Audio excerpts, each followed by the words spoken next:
दोस्तों नमस्कार। आशा है कि आप अच्छे होंगे। आपका दिन खुशी से बीते, आप खूब खाओ पियो। आपको नव वर्ष की बधाई देता हूं और आपकी सेहत, आपकी तंदुरुस्ती, आपके स्वास्थ्य, ये तीनों शब्दों के एक ही माने हैं। हमेशा अच्छा रहे, आप फलो फूलो, आपको आर्थिक अभाव ना हो, आपको खाने पीने की कमी ना हो। इसी आशा के साथ हम इस वीडियो का शुभारंभ करते हैं। आज हमारा जो मूल विषय है, जो मौजू है, मौजू विषय को ही बोलते हैं उर्दू में, वो विषय है कि कुरान के हिसाब से जो अल्लाह की जन्नत है, यानी अल्लाह का स्वर्ग कैसा होगा। और ये सर्वविदित है कि जन्नत में सिर्फ वही जाएगा जो कुरान को मानता है, अल्लाह को मानता है, पैगंबर को मानता है, मिखाइल जिब्राइल फरिश्ते को मानता है। यानी जो मुसलमान है वही जन्नत में जाएगा। भले ही कुरान में कितनी ही गलत बातें लिखी हों, कुरान में कितना ही कत्ल करना लिखा हो गैर मुस्लिमों का, कुरान में कितनी ही गैर मुस्लिम स्त्रियों को लौंडी यौनदासी रखेल बनाकर उनका शारीरिक शोषण करना ही लिखा हो, तो भी मुसलमान जन्नत में जाएगा। आप अगर हिंदू हैं, ईसाई हैं, यहूदी हैं, आप कितने भी अच्छे काम कर लें, आप जन्नत यानी स्वर्ग नहीं जा सकते, क्योंकि आप हिंदू हैं। आप कुरान की उन झूठी बातों को नहीं मानते जो कुरान में लिखी हैं कि धरती स्थिर है, सूर्य उसके चारों तरफ चक्कर मारता है। कुरान में इसको साकिन कहा गया है, स्टैटिक, स्थिर। तो आप नहीं जा सकते। आप जब ही जाओगे जब इन मूर्खतापूर्ण बातों को मानोगे, इन कत्लो गारत की बातों को मानोगे कि गैर मुस्लिमों को पूरी दुनिया से ख़त्म कर कर इस्लाम को स्थापित करना है। तो इस्लाम को स्थापित कैसे करते हैं, उसके लिए असगर जिहाद है। अब इस चर्चा को यहाँ मोड़कर मैं बताता हूँ इनकी जन्नत में क्या क्या होगा, जो कि झूठ का पिटारा है। इनकी कुछ हदीसें हैं। बुक नंबर 40 हदीस नंबर 67-78 क्या कहती है। ये सही मुस्लिम हदीस है। अनस बी मलिक ने बताया जो स्वर्ग है वो कठिनाइयों से घिरा हुआ है। पैराडाइज सराउंडेड बाय हार्डशिप और the hell fire is surrounded by temptation. और नरक की आग उसको चारों तरफ घेरे हुए है, हेल फायर। Book number 40। तो इस हदीस में ये बताया गया है अबू हुरैरा की अथॉरिटी से। ये बहुत बड़ी श्रृंखला है, चेन ऑफ ट्रांसमिशन है। तो क्या क्या कहती हैं आपको बताते हैं। बुक नंबर 40 नंबर हदीस नंबर 67-80 क्या कहती है। Abu Huraira reported, Abu Hurairah ने बताया कि अल्लाह के अपोस्टल यानी मोहम्मद साहब, उन पर शांति हो, वो कहते थे कि अल्लाह बड़ा दयावान है, बड़ा महान है, और मैंने अपने अच्छे सेवक तैयार किए हैं और ऐसे उनके लिए नाक कान बनाए हैं, ईयर एवर हर्ड, और जो सुनते हैं उसको। और कोई भी मनुष्य इस तरह का नहीं बनाया गया। No human heart has ever perceived, कोई भी मनुष्य का जो जिसने इसको परसीव किया, but it is testified by the book of Allah. ये अल्लाह की बुक में टेस्टिफाइड है कि मैंने प्रिपेयर्ड किए हैं मेरे ऐसे नौकर, मतलब मुसलमान, which is no eye has been ever seen, जो किसी भी आंखों ने ऐसे लोग नहीं देखे, किसी कानों ने भी ऐसे लोग नहीं सुने। हाँ, वास्तव में अल्लाह ने ऐसे ही तो प्रिपेयर किए हैं अपने बंदे। क्योंकि किसी भी दीन में, किसी भी आइडियोलॉजी में, किसी भी मत में ये नहीं है कि आप दूसरों को सिर्फ इसी बात पर कत्ल कर दो कि वो मुसलमान नहीं है। और कुरान और इस्लाम की एक कंसेप्ट है कि अगर आप मुसलमान हैं तो आप जन्नत जाएंगे ही जाएंगे, लेकिन उसके लिए आपको करना है जिहाद असगर। गैर मुस्लिमों को कत्ल करना है। गैर मुस्लिम अगर मान जाए तो मुसलमान बनाना है। अगर गैर मुस्लिम ना माने और कत्ल भी ना हो पाए और आपका राज्य आ जाए तो उन पर रंगदारी वसूलनी है, हफ्ता वसूली, जिसको कि जजिया कहते हैं, तो ये औरंगजेब हो, महमूद गजनवी हो, टीपू सुल्तान हो, मोहम्मद गोरी हो, अहमद शाह अब्दाली हो, ये तो अल्लाह के भेजे हुए वो लुटेरे थे, वो इन्वेडर्स थे, अल्लाह के भेजे हुए गुंडे थे। मैं ये नहीं कहता कि अल्लाह नाम की कोई चीज़ है, लेकिन अल्लाह के नाम से इन्होंने जो लूट मचाई इस्लाम में मालिक गनीमत के नाम से, इनको भी जन्नत मिल जाएगी, ये बड़े आश्चर्य की बात है। अगर भारतीय संविधान के अनुसार अगर कुरान पर सारे मुसलमान चले, मालिक गनीमत में लूट मचाएं, तो क्या इनको जेल मिलेगी या जन्नत मिलेगी, यानी स्वर्ग मिलेगा? ये आपको सोचने की जरूरत है। तो किस तरह इस्लाम की विचारधारा हमारे मुस्लिम भाइयों को भटकाती है और झूठे जन्नत स्वर्ग के फेर में डालकर उनको हत्याएं करने के लिए, उनको वायलेंस करने के लिए उकसाती है, और गलत बातें जो कुरान में लिखी हुई उनको मानने के लिए ये विवश करती है। और क्या होगा? अच्छा जी, ऐसे आदमी पैदा कर ही दिए कि उनके ऐसे हमने देखे भी नहीं। मैं शुरू में जब पढ़ता था मैं सोचता था कि इस्लाम बड़ा अच्छा होता होगा, लेकिन जब आए दिन ये घटनाएं घटने लगी, आतंकवादी संगठन हिंदुस्तान में बनने लगे और हिंदुओं की हत्याएं, तो फिर मैंने कुरान को पढ़ना शुरू किया बचपन में ही। बाइबल का ओल्ड टेस्टामेंट, न्यू टेस्टामेंट तो मैंने 10-12 साल की उम्र में पढ़ लिया था। तो मुझे पाया ये जो किताब है, ये किताब तो किसी ऐसे दुनिया को बनाने वाले का पैगाम नहीं हो सकती, और इसमें तो सारी की सारी गलत बातें लिखी हैं। जबकि आज भी बहुत से लोग हिंदुस्तान में भी हैं जो गैर मुस्लिम हैं, वो कहते नहीं ऐसा कुछ नहीं लिखा। ओ भाई, पढ़ तो लो, तुम पढ़ते लिखते हो नहीं, हवा में हवाबाजियां करते हो, तभी तो ये हाल है पूरी दुनिया का। आज यूरोप समझ रहा है इस चीज़ को, आज भारत के लोग, बहुसंख्यक लोग समझ रहे हैं कि वास्तव में इस्लाम में जो डिक्टेटरशिप है, जो वायलेंस है, उसकी वजह से पूरी दुनिया में ये अपराध है। अहमद शाह अब्दाली देखिए, वो बाबाए कौम है अफगानिस्तान का, एक लुटेरा आदमी अफगानिस्तान का बाबाए कौम है, क्योंकि वो इस्लाम के हिसाब से चला। उसने हिंदुओं की हत्याएं की। तैमूरलंग उज्बेकिस्तान का हीरो है, वार है, वो वहाँ का राज वो है, आइडियल है। तो ये आइडियल, इस्लाम में आइडियल इसी तरह के आते हैं, लुटेरे ही इनके आइडियल होंगे, क्योंकि इस्लाम लुटेरों की संस्कृति है। ये वायलेंस को फैलाती है, ये पूरी दुनिया में फसाद फैलाती है। तो लोग कहते हैं कि इस्लामिक आतंकवाद इतना ही पर्याप्त है कि अगर कोई आदमी इस्लाम पर चलता है तो इस्लामिक आतंकवाद कहने की जरूरत नहीं है। वही पूरा इस्लाम ही तो गैर मुस्लिमों के खिलाफ एक बहुत बड़ा आतंकवाद है, तो इसमें इस्लामिक आतंकवाद जोड़ने की जरूरत नहीं है। जिहाद असगर एक आतंकवाद है जो किसी भी दुनिया के किसी भी कानून में, भारतीय संविधान के हिसाब से भी अगर जिहाद असगर कोई मुस्लिम करता है तो वह आतंकवादी ही होगा, क्योंकि इस्लाम की शिक्षा ही आतंकवाद को बढ़ावा देती है। तो फिर ये कहना भूल जाइए, अभी भी लोगों की आंखें नहीं खुली हैं। जब भी कोई आतंकवादी पकड़ा जाता, अल्लाह अकबर, और हम जन्नत की रास्ता तैयार कर रहे थे, तो इस्लाम का रास्ता तो दूसरों को, गैर मुस्लिमों को कत्ल करने के बाद स्वर्ग की कामना करने वाले लोग, आप समझते हैं कि एक स्वर्ग जो जन्नत है एक झूठ का पुलिंदा मात्र है। बुक नंबर क्या बोलती है? बुक नंबर 40 हदीस नंबर 67-81 क्या बोलती है? Abu Hurairah replied the Allah apostle, Abu Hurairah ने बताया कि अल्लाह के apostle messenger of God Mohammad साहब ने बताया कि अल्लाह ग्लोरियस है, क्रांति वाला है, शक्तिमान है, देदीप्यमान है, और मैंने ऐसे पवित्र नौकर तैयार किए हैं जिन नौकरों के बारे में, यानी मुसलमानों के बारे में ना किसी ने सुना है। ये उसी को रिपीट कर दी है 81 और 82 है कि देखिए, हदीसों में और कुरान में एक बहुत बड़ी गलतियां हैं कि एक ही बात को बार बार रिपीट करते रहते हैं, क्योंकि इनका उद्देश्य था, मोहम्मद साहब का उद्देश्य था कि किसी भी तरह इस्लाम फैलाना है। तो एक ही बात को जब बार बार रिपीट करते थे कि मैं मैसेंजर हूं, तो लोगों ने इसको मैसेंजर मान लिया। उस समय अरब के लोगों ने कभी ये सोचने की कोशिश नहीं, कभी कि ये जहमत उठाने की कोशिश नहीं करी कि ये कैसा पैगंबर है जो हर जगह जाता है, काफिले लूटता है। अबू सुफियान के काफिले इन्होंने लूटे।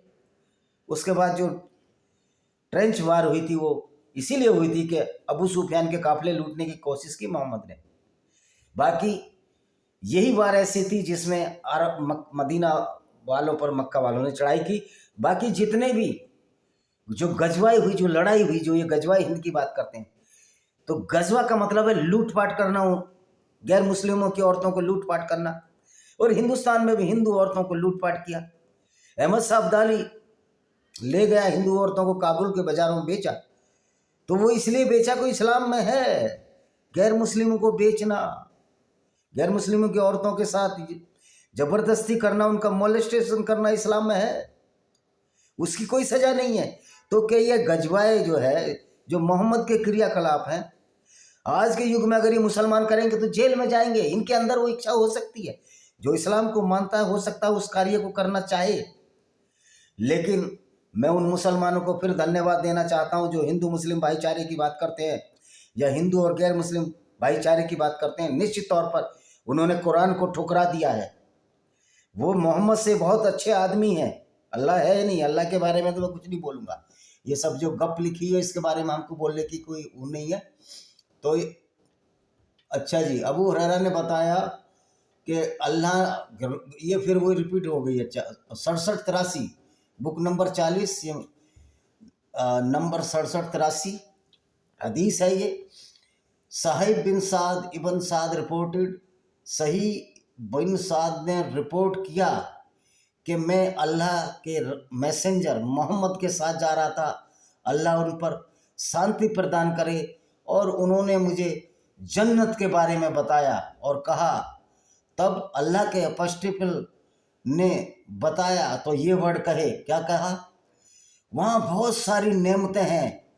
नेमतें मतलब बहुत सारा आशीर्वाद है, बहुत सारी साधन है, सुविधाएं हैं। क्या क्या सुविधाएं हैं?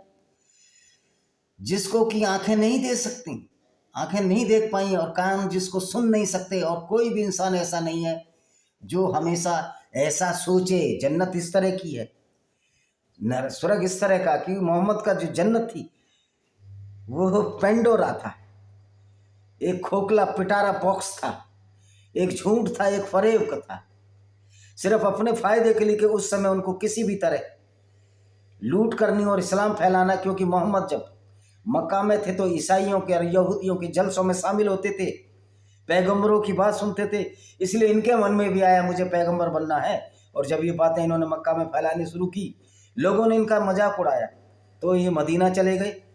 कोई इन पर अटैक नहीं हुआ मक्का में। अगर मक्का में इनको मारना होता तो यहूदी तो जब ही मार देते।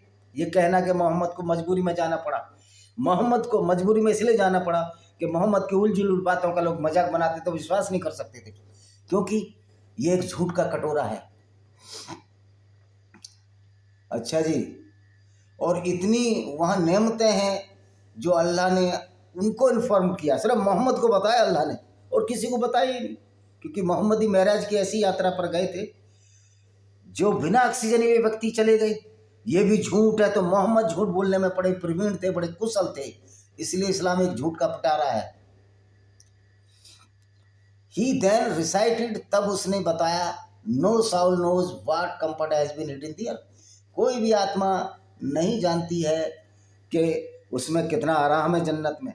मैं ये पूछना चाहता हूँ, देखिए यहाँ भी बड़ा कॉन्सेप्ट है, वहाँ स्वर्ग है और नरक है। हिंदू वेदों में तो मैंने नहीं पढ़ा स्वर्ग नरक का कोई कंसेप्ट, लेकिन जो और पुराण में होगा वो भी मैंने नहीं पढ़ा, होगा जरूर जब लोग बात करते हैं। ओ भाई, कोई स्वर्ग और नरक नहीं है, लोगों को बेवकूफ़ बनाया था, या लोगों को एक एडवाइस दी गई थी कि लोग अच्छे काम करें।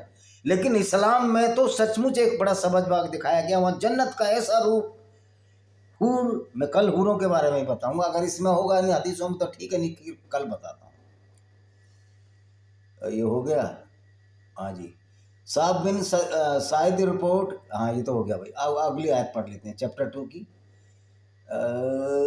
आयत number, book number 67-84। Abu Hurairah ने बताया कि अल्लाह के मैसेंजर कहते थे कि एक स्वर्ग है, वहाँ पर एक ऐसा पेड़ है, उसकी इतनी छाया है कि एक घुड़सवार 100 साल तक उसमें चल सकता है।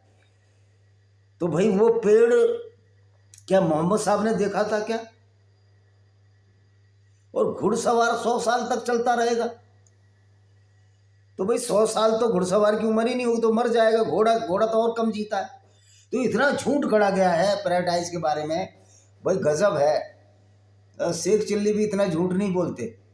चंदा मामा की जो कहानियाँ सुनाई हैं 67-85 क्या कहती है, इस हदीस में ये बताया गया है कि अबू हुरैरा ने, ये श्रृंखला है, चेन ऑफ ट्रांसमिशन है जो मोहम्मद के बारे में बताती है। तो हदीस नंबर 67-86 क्या कहती है, सभी साहब ने बताया कि अल्लाह के मैसेंजर ने ये कहते थे कि एक जन्नत है, वहाँ पर एक ऐसा पेड़ है जिसमें एक घुड़सवार 100 ईयर्स 100 साल चल सकता है, और फिर भी उसका डिस्टेंस कवर नहीं होगा छाए में, विदाउट कवरिंग द डिस्टेंस, पूरी डिस्टेंस नहीं होगी। मतलब पेड़ इतना बड़ा है।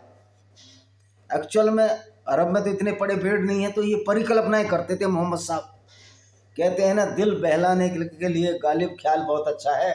मेरा उन सभी मुसलमान भाइयों को जो इस्लाम की जन्नत में विश्वास रखते हैं, मैं यही कहूँगा कि दिल बहलाने के लिए गालिब ये ख्याल अच्छा है। और हिंदुओं, स्वर्ग वर्ग कुछ नहीं होता, इंसान ख़त्म, बात ख़त्म। तो हमको सब चीज़ों को बोलना है। तो इस हदीस में अबू साद खुदरी ने, अच्छा जी ये हो गया, हाँ जी, इस हदीस में ये भी बताया गया है कि अबू साद खुदरी के हवाले से बताया गया है कि अल्लाह के मैसेंजर, ये इंग्लिश में हिंदी में बता रहा हूँ, अल्लाह के मैसेंजर ने अबू साद खुदरी को बताया कि उन्होंने एक ऐसी जन्नत है, वहाँ इतना बड़ा पेड़ है जिस पर एक घुड़सवार तेज चलने वाले घोड़े पर, स्विफ्ट फुटेड हॉर्स पर ट्रेवल करेगा तो उसको 100 ईयर्स लग जाएंगे और तब भी उसकी दूरी कंप्लीट नहीं होगी। इतना बड़ा पेड़ जन्नत में है। भैया कौन सी आकाशगंगा ढूंढ ली मोहम्मद साहब ने? अरे भाई बिना सैटेलाइट वो चलेंगे। बुर्राक नाम का जानवर अब क्यों नहीं है? अगर अल्लाह में इतनी ताकत है तो बुर्राक नाम का जानवर अब क्यों नहीं भेजता? क्योंकि मोहम्मद ने वो क्लोज कर दिया चैप्टर कि अब कोई पैगंबर नहीं होगा। यानी मोहम्मद ने झूठ छिपाने के लिए अपने आप को आखिरी पैगंबर और ये जन्नत का झूठ कर दिया। 67-87 क्या कहता है, अबू साद खुदरी ने बताया कि अल्लाह के, ये तो हो गया, ये रिपीट ही करते रहते हैं। हाँ, अल्लाह के अबू साद अल खुदरी ने बताया कि अल्लाह के मैसेंजर यानी कि पैगंबर साहब कहते थे कि अल्लाह कह सकेगा पैराडाइज का, ओ पैराडाइज में रहने वालों, वो कहेंगे कि हम तेरी सर्विस में खुश हैं क्योंकि अल्लाह की सेवा की। हमने अल्लाह का नाम लेकर जो कत्ल गारत किया गैर मुस्लिमों का, उससे हमको जन्नत मिली, उनको हमको स्वर्ग मिले। यानी कि जन्नत का रास्ता वायलेंस और कत्ल से जाता है, गैर मुस्लिमों को परेशान करने से जन्नत का रास्ता जाता है। जब तक आप जिहाद असगर नहीं करोगे, यानी कि इस्लामिक डिक्टेटरशिप, गैर मुस्लिमों के खिलाफ उनको मुसलमान नहीं बनाओगे, तो जन्नत नहीं मिलेगी। तो जन्नत का रास्ता हिंसा, वायलेंस और झूठ का रास्ता है। अच्छा ये एट द सर्विस बोला, the good of thy hand, उसके हाथ अच्छे हैं अल्लाह के। उन्होंने, वो कहेंगे, क्या कहेंगे, आप क्या खुश हो? अब खुश हो? अल्लाह पूछेगा। ये कहेंगे हम क्यों खुश नहीं होंगे, हे मेरे अल्लाह, तुमने हमको जो दिया है, इतना सारा दिया है, इतने सारे क्रिएचर दिए हैं। वो कहेगा हाउ एवर से मे आई नॉट गिव समथिंग, क्या मैंने तुमको कोई चीज़ नहीं दी? जितना कि तुम चाहते थे उससे भी अच्छा दिया है। और वो कहेंगे ओ लॉर्ड, ओ हमारे खुदा, हम इससे ज़्यादा क्या एक्सेप्ट कर सकते हैं जो तुमने दिया। और वो कहेंगे क्योंकि मैं तुम्हारे प्लेजर के लिए, तुम्हारी खुशी के लिए मैं आपको इतना कुछ दे रहा हूँ, बस आप अल्लाह को नाराज़ ना करो, मुझको नाराज़ ना करो। क्योंकि अल्लाह को नाराज़ करने से वो मुसलमान नहीं रह जाएगा। मुसलमान नहीं रह जाएगा तो लूटपाट नहीं कर पाएगा।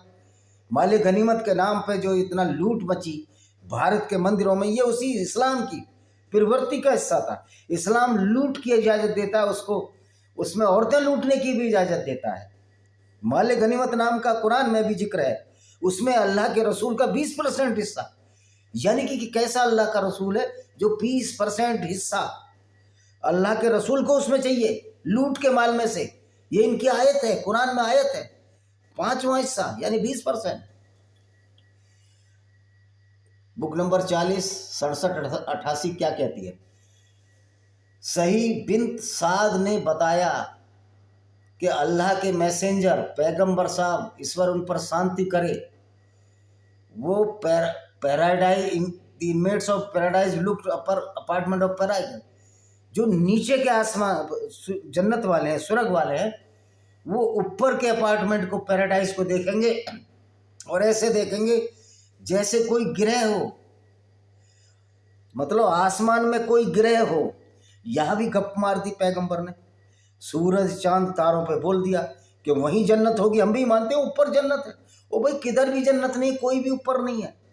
ये सब घूम रहे हैं गोल गोल गोल गोल, जैसे कमरे में घूमते रहे, कोई ऊपर नीचे नहीं है। नॉर्थ पोल साउथ पोल नीचे पृथ्वी के, फिर भी हम लटके हुए ग्रेविटी से। तो मोहम्मद को ना ग्रेविटी का ध्यान था, ना इंसानियत का ज्ञान था, लेकिन जन्नत का ख्वाब देके कितने गैर मुस्लिमों का कत्ल कराया।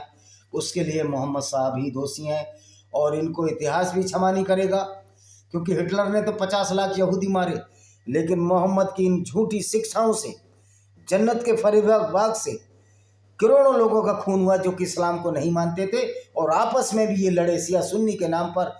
क्योंकि जिस पेड़ में कांटे लगे हों, जैसा फल बोओगे वैसा ही काटोगे, तो आपस में भी लड़ें।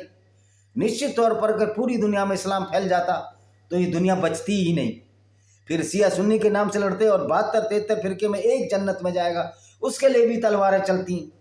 जो आखिरी व्यक्ति आता वो जन्नत आता, वहाँ कोई जन्नत ना होती, वहाँ कोई इंसान नहीं होते, वो भी भूख से तड़प तड़प कर मर जाता, उसी को खेती उगानी पड़ती, वो भी डॉक्टर भी बनना पड़ता, बीमारी होती। तो जन्नत में डॉक्टरों का भी कोई जिक्र नहीं है, क्योंकि बीमारी नहीं होंगे वालों। तो जन्नत है ही नहीं, वहाँ जाएंगे क्या है? जब झूठ के सब्ज बात दिखाई जाती तो इस तरह का होता ही है। एक और पढ़ ले, चलो जी एक हदीस और पढ़ लेते हैं। Book number 40 number 67-90। अबू साद अल खुदरी ने बताया कि अल्लाह के मैसेंजर यानी पैगंबर साहब मोहम्मद सल्लल्लाहु अलैहि वसल्लम, ईश्वर उन पर शांति करे, कहते थे कि पैराडाइज में अपार्टमेंट है, नीचे का अपार्टमेंट, फिर दूसरी मंजिल में पैराडाइज है, वो ऐसा इतना दूर है जैसे कि तारा, और तुम उसको एक चमकते तारे की तरह देखोगे, which remain the eastern and western horizon, जो पूरब और पश्चिम में होंगे, बिकॉज ऑफ द सुरुटी, क्योंकि जन्नत भी कई तरह की है। जो अच्छे लोग हैं, जो ज़्यादा कत्लो गारत करेंगे, जो अल्लाह पर चलेंगे, गजवा करेंगे, गजवा हिंद की बात करते हैं ना, ये मुसलमानों पर यानी हिंदुओं पर गजवा हो जाए, पूरे हिंदुस्तान में इस्लाम फैल जाए। वो भाइयों जो पाकिस्तान और बांग्लादेश और जो भारत के मुस्लिम बन चुके हैं, हिंदुओं से जो कन्वर्ट हो चुके हैं, उन पर गजवा हो चुका है। तुम कायर थे जो इन्वेडर से डर कर, तलवार के डर से सलवार पहन ली, तुमको ही जन्नत, तुम ही जन्नत में जाओगे। ओ भाई, कोई जन्नत वन्नत नहीं है। तुम्हारी जन्नत का बखेड़ा तो जब ही ख़त्म कर दिया जब आपकी बहन बेटियां, आपके पुरखों की बहन बेटियों के साथ जो अरबी और तुर्क आए, उन्होंने ज़बरदस्ती इंटरकोर्स किए, उनसे संबंध बनाए, उनको लूटा, उससे जो पैदा हुए संतान वो आज के भारत और बांग्लादेश और पाकिस्तान के कन्वर्टेड मुस्लिम्स हैं, क्योंकि सेनाएं तो लाते नहीं थे। तो इस तरह की ये हदीस है, जो जन्नत का जो झूठा ख्वाब दिखाया गया है, ये जन्नत है। तो उसने अबू साद खुदरी ने बताया कि अल्लाह के मैसेंजर ने वहाँ पर नबियों का रहने का जिक्र किया, वो नबी वहाँ रहेंगे और उसके सिवा वहाँ कोई पहुँच नहीं सकता। यानी जब नबी वहाँ रहेंगे, नबी ही पहुँच सकता है। क्यों पहुँच सकता है? कि मोहम्मद ने जो झूठ गढ़ा था कि मैं महराज की यात्रा पर गया, मैं स्वर्ग देखा, मैंने जन्नत देखी, मैंने नरक देखा, नरक में सारी औरतें हुई, इसलिए मोहम्मद ने झूठ गढ़ दिया उस समय कि सिर्फ नबी ही देख सकता। कि लोग प्रश्न करते थे कि हमें भी जन्नत दिखाओ, तो उन्होंने बोला नहीं, नबी ही देखेगा। यानी कि एक सेल्फ स्टाइल नबी, एक झूठा नबी जिसने पूरी दुनिया में वायलेंस फैलाया। तो मेरे मुसलमान भाइयों, क्या इस तरह के नबी को आप पसंद करोगे? आप पूरी तरह से इतिहास नहीं पढ़ते हो, न किताबें पढ़ते हो, कुरान के बारे में आपको नॉलेज नहीं। उन्होंने कहा, अल्लाह के मैसेंजर ने कहा कि वहाँ कोई नहीं पहुँच सकता सिवाय नबियों के, पैगंबर के। उसने कहा हाँ, they will by him a whose hand in my life, those who believe in Allah and acknowledge truth will reach them। कह रहा हाँ, नबी ने तो अभी देख लिया जीते जी, लेकिन मरने के बाद वो लोग जाएंगे जो अल्लाह में विश्वास करते होंगे, कुरान में विश्वास करते होंगे, मोहम्मद में विश्वास करते होंगे। तो जन्नत जाने का तरीका क्या है इस्लाम में? गैर मुस्लिमों को इस्लाम में लाओ, नहीं तो उनको कत्ल कर दो, क्योंकि उनके जीने का हक नहीं है। गैर मुस्लिमों को जीने का हक नहीं है इस्लाम के अनुसार। तो इस्लाम से बड़ा सांप्रदायिक किताब कौन सी है? कुरान से बड़ी हेट स्पीच किताब कौन सी है? तो आशा है ये वीडियो पसंद आएगा। मेरी एक किताब है लेमेंट of Sinjar bye Vijay Kumar पाल, उसमें हम कुरान की उन आयतों का हवाला दिया है जिससे अबू बकर बगदादी ने यजीदी औरतों के साथ उन कुरान की आयतों को पढ़ पढ़ कर बलात्कार किया, उनको लूटा माले गनीमत में। इसी तरह ब्लेंडर ऑफ ब्लेस्फेमी है, जो पाकिस्तान में हिंदू और ईसाइयों के साथ जो अत्याचार हो रहे हैं, इसी कुरान की देन है। जो भारत में गैर मुस्लिमों के साथ अत्याचार मुसलमान करते हैं, वो इसी कुरान की देन है।